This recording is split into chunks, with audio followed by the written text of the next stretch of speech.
안녕하세요. 2011년 겨울쯤인 것 같아요. 저는 한국 교회 가십, 자기들의 흥미를 위해서 이러쿵 저러쿵 하는 게 싫어서 주로 외국인 친구들과 시간을 보내던 때인데요. 그래서 그 외국인 친구인 딜라리를 따라서 친구 교회를 나가게 되었습니다. 거기서 아주 외모가 준수하고 피아노도 잘 치고 노래도 잘하는 성실하고 착실한 깔끔해 보이는 교회 오빠 스타일을 만나게 됩니다.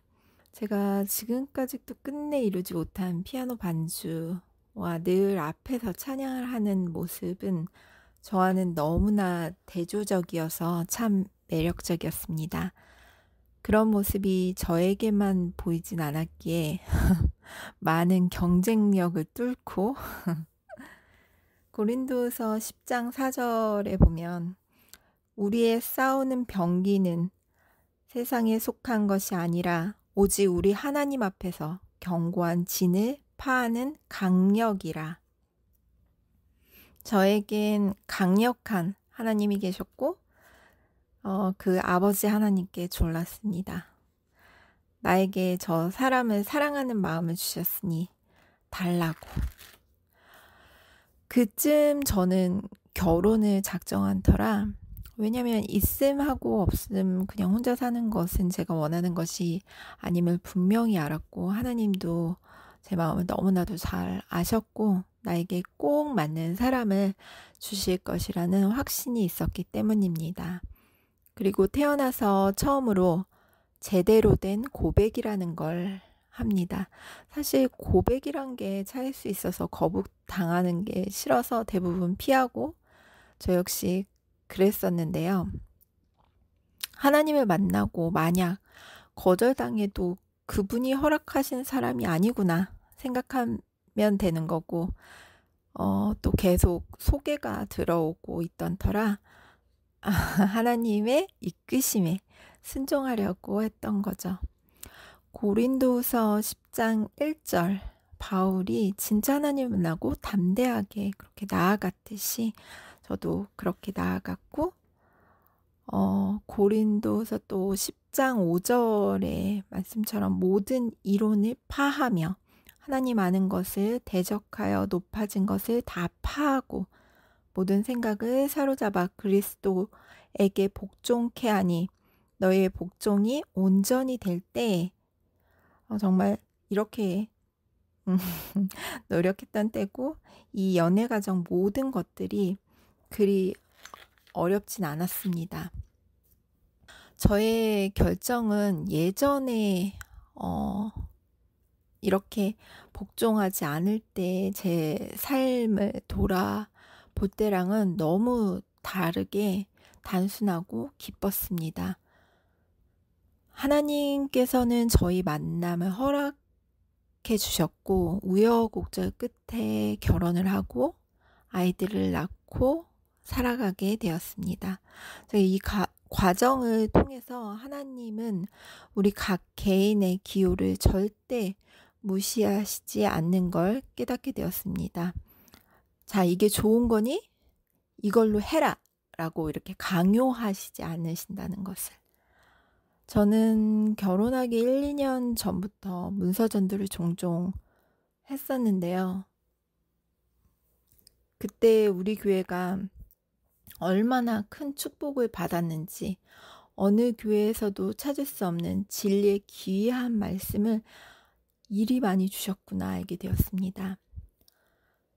1000명 선교사를 갔을 때도 뭔가 선한 일을 하고 싶어서 갔던 거고, 외국인 친구와 사귈 때도 타지에 나와 선교하는 이 친구 얼마나 외로울까, 그래서 더 가까이 잘해주고 싶었고, 그러다 보니 친구가 됐고 문서전도도 기쁜 소식을 전하고 싶어서 시작했던 거고, 뭔가 하나님을 위한 일을 하려고 했을 때마다 제가 한 발자국 나아가면 언제나 몇십 배로 복을 주신 하나님을 보았습니다. 그때 알게 된 귀한 책을 가장 사랑하는 남편에게 전하는 건 당연한 일이었습니다. 저희 신랑은 무늬만 교회 오빠였는데 모태 교인으로 자라오면서 신앙이 바닥을 치고 있었던 때였습니다. 그래도 감사하게도 토닥토닥 그의 필요를 모두 채워주면서 읽으라고 권했는데 그 사랑을 느꼈던 것 같아요. 잘 읽고 예배도 그 책으로 매일 드리고 교육, 가정과 건강 등의 책을 통해서 그 말씀대로 매일 아이들을 지도하려고 노력했고 또 아이들과 함께 가정 예배를 드리고 또 그때 부부간의 대화를 하나님 안에서 그렇게 예배를 드리며 많이 갖고 기도함으로써 지금도 교회 어르신들의 사랑을 받으면서 하나님 사랑과 축복으로 행복한 가정을 꾸려나가고 있습니다. 저의 이번 설교 주제는 사실 프레리독을 통한 자녀 교육이었는데요. 프레리독은 개쥐라고도 불리는 다람쥐과의 다람쥐 같은 작은 동물인데 신기한 건 500마리 이상이나 되는 이웃, 가족 구성원을 이루며 함께 사는 사회적 동물이라고 해요. 굴을 만들어 사는데 위험한 신호를 보내는 소리가 꼭 개소리와 같아서 이름이 프레리독이라고 합니다. 제가 읽은 책은 이런 동물들 하나하나 하나님께서 주신 어떤 방어책, 살아가는 방법이 있다는 걸 이야기해주는 영어 교육책이었는데요. 애기 프레리독 4마리가 어느 날 양식을 구하러 간 부모님이 천적인 코요테에게 잡아먹혀서 하루아침에 고아가 되는 거예요. 하나님께서 주신 방어책으로 그래도 부모가 만들어 놓은 그 지혜로운 땅굴로 자신들보다 훨씬 큰 뱀이 들어와도 막다른 골목에 가둬서 이렇게 뒷발로 흙을 차내서 생으로 묻어버리는 좀 잔인할지 모르지만 어쨌든 살아가기 위해서 그리고 또 천둥번개가 피할 수 있는 이런 좋은 집, 이 모든 능력과 자원을 하나님께서 이 동물에게 주셨다는 거죠. 그럼 우리 아이들에게 어떠한 집을 지어줘야 할까요? 저는 모든 일에 우선순위가 참 중요하다고 생각하는데 우리 아이들이 엄마가 아빠가 오늘 갑자기 프레리독의 부모처럼 없어진다 해도 너희를 더 사랑하시는 우리 하나님이 너희와 늘 함께 하신다는 걸 알려주고 그분과 사무엘이 그랬던 것처럼 어릴 때부터 소통하는 것을 우리가 배운 만큼 우리가 아는 만큼 알려주는 것이라고 생각합니다. 마태복음 11장 25절에 보면은 이것은 지혜롭고 슬기 있는 자들에게는 숨기시고 어린아이들에게는 나타내심을 감사하나이다 라는 말씀이 있는데요. 지난 어린이 113 말씀 묵상 반에서 나눴던 부분인데 참 좋은 것 같아요. 어린이 123 말씀 묵상을 원하시는 분은 함께 하시고 싶으신 분은 저에게 연락을 주세요. 또 다시 이 주제가 바뀐 이야기로 돌아가 보겠습니다. 이 프레리독과 여러 좋은 이야기가 실린 이 책은 영어 책이었어요. 쭉쭉 읽어 내려가는 게 그렇게 쉽지는 않았습니다. 아이들 방학이라 미국 할머니 집에 가 있었는데 미국 할머니나 한국 할머니나 다들 부지런하고 참 똑같은 것 같아요. 저한테 뭘 하라고 하진 않았지만 가만히 앉아 받아먹는 성격은 못 돼서, 또 그분이 외로운 분이라서 이런저런 얘기를 주고받으며 지내다 보니 정작 내 숙제였던 말씀 준비를 못하고 있어 슬슬 스트레스를 받아가고 있었습니다. 그런 걸 전혀 눈치챌 수 없었던 우리 불쌍한 남편님. 미국 할머니에게 고맙다고 인사를 한 거죠. 식사 시간이었는데 미국 할머니한테만 그랬던 게 문제가 되었던 거죠. 아이들이 잠들고 조용한 시간에 그날 문제는 그날로 족하다는 말씀대로 끝내려고 말을 시작했습니다. 자기야, 전에도 말했지만 고속도로 매표소 직원도 아니고 왜냐면 저희 신랑이 남에게 상냥하게 인사를 참 잘해요.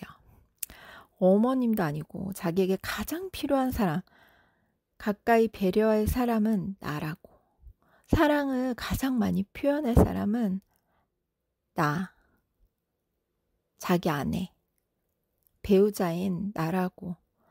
남에게 하지 말라는 게 아니고 남에게 아무리 잘해도 늘 당신 곁에 있기로 한 나에게 먼저 못한다면 그게 다 무슨 소용이겠냐고.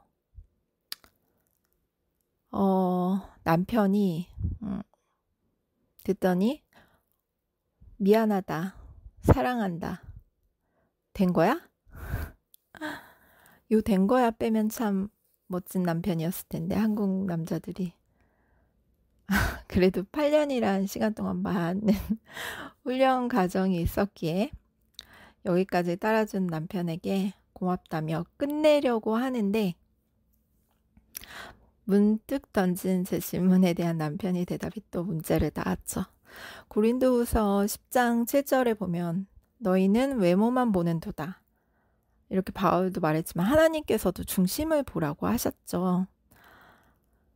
만일 사람이 자기가 그리스도에게 속한 줄을 믿을진데 자기가 그리스도에게 속한 것 같이 우리도 그러한 줄을 자기 속으로 다시 생각할 것이라. 이 말씀처럼 해서 주께서 주신 권세를 받았으면 참 좋을 텐데, 자기가 결혼할 때 경솔했다는 거예요. 물론 이건 여러 가지 해석이 있죠. 결론으로 보면은 자기가 외모만 보고 뭐 그런, 진짜 이 얘기를 들었을 때 해리가 셀리를 만났을 때 화성에서 온 남자, 금성에서 온 여자, 여러 가지 생각이 들어오면서 아무튼 이 얘기를 듣는 순간 그만 얘기하고 싶어지더라고요. 내 자신을 보기 시작한 거죠.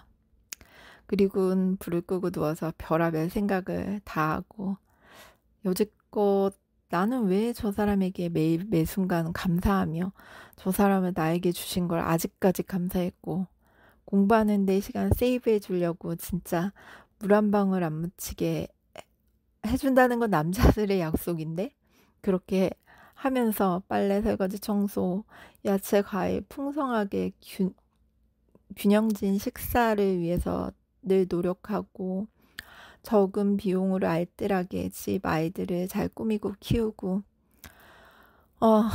모든 것들을 왜 나는 계속해야 하지?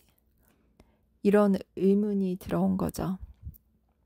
평화롭고 행복했던 우리 집은 정적이 흐르고 어두운 그늘로 우울해졌습니다. 그런 중에서도 말씀을 봐야 했고 기도하고 준비하는데, 고린도후서 10장 12절에 저희가 자기로서 자기를 헤아리고 자기로서 자기를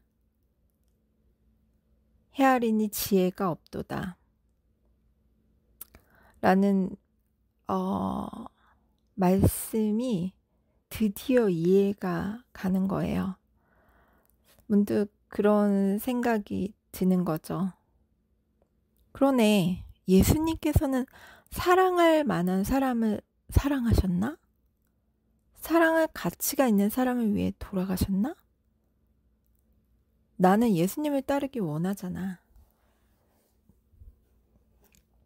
저 안에 거한다 하는 자는 그의 행하시는 대로 자기도 행할지니라. 요한일서 2장 6절 말씀이죠. 남편이 원수는 아니지만 원수를 사랑하라고 하셨고, 나를 나로 비교한다면 답이 없었습니다. 하지만 나를 예수님과 비교했을 때 곧 낮아지는 나를 보았고 깨닫게 하심에 참으로 놀라웠습니다. 언젠가 궁금했었습니다. 왜 예수님은 모든 인간사의 모범을 다 보여주셨는데 연애는 근데 에베소서에 분명히 말씀하셨죠. 5장 22절에 아내들이여 남편에게 복종하기를 주께 하듯 남편들이여 아내를 사랑하기를 그리스도께서 교회를 사랑하시고 위하여 자신을 주신같이 하라. 고린도서 10장 13절이 프레리독 주제 말씀이어서 택했지만 처음 10장을 폈을 때 도대체 무슨 말씀인지 며칠을 두고 깨닫게 해달라고 기도했는데 참 고마우신 우리 하나님. 이렇게 10장은 고린도 교회 내 이교주의자들이 바울의 사도권을 인정하지 않고 인격까지 문제 삼는 것에 대한 바울의 사도권 변호가 주 내용인데요. 10장의 이해를 돕기 위해 사도행적 33장을 찾아보았습니다. 이 절의 장에 대해서는 찾지는 못했지만 함께 나누고 싶은 말씀이 있어서 읽어보겠습니다. 바울은 웅변적인 설교자였다. 특별한 사업을 행하도록 하나님께로부터 택함을 받았을지라도 결코 노동을 외면하지 아니하였고 그가 사랑한 사업을 위하여 희생하는 데 대하여 염려한 적이 없었다. 그는 무아의 생애를 살았다. 내가 아무의 은이나 금이나 의복을 탐하지 아니하였고 너희 아는 바에 이 손으로 나와 내 동행들의 쓰는 것을 당하여 범사에 너희에게 모본을 보였노니 곧 이같이 수고하여 약한 사람들을 돕고 또 주 예수의 친히 말씀하신 바 주는 것이 받는 것보다 복이 있다 하심을 기억하여야 할지니라. 사도행전 20장 33절 35절 말씀. 만일 목사들이 그리스도의 사업에서 고통과 궁핍을 당하고 있다고 느낀다면 그들로 하여금 상상 가운데 바울이 일하던 작업장을 방문하게 하라. 그들로 하나님의 택하심을 받은 이 사람이 장막을 만들 때 그가 사도로서 자신의 수고에 대하여 정당하게 양식을 얻을 수 있음에도 불구하고 일하고 있음을 마음에 기억하게 하라. 노작은 축복이요 저주가 아니다. 게으른 정신은 경건을 파괴하고 하나님의 성령을 슬프시게 한다. 괴어있는 웅덩이는 불쾌하나 맑고 흐르는 시냇물은 온 땅에 건강과 기쁨을 준다.